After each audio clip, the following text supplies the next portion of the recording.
Some other noteworthy trends we've seen, or will see over the last year, is the increased use of social media for customer service.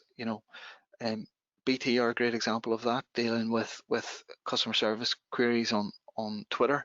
Maybe they've seen that.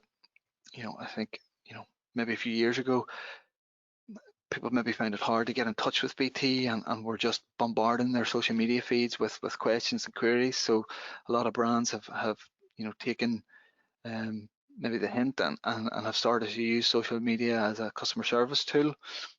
Local targeting will become more prevalent, and you've seen SEO and search engine optimization become more local, and social media will go that way too.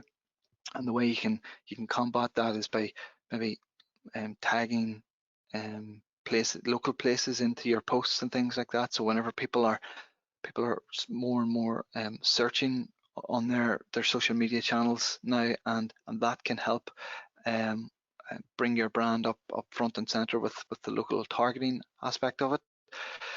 Technology adoption will be at an all-time high, and more businesses will be using these augmented reality features and filters, and maybe virtual reality will become more prominent to create engaging experiences on social media for users.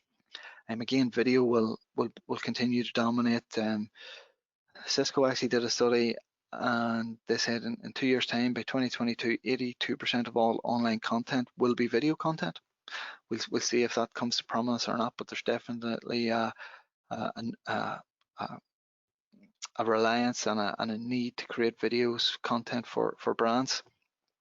And obviously, data privacy and security are two issues that have made the headlines recently, and again, they're going to become more and more prevalent.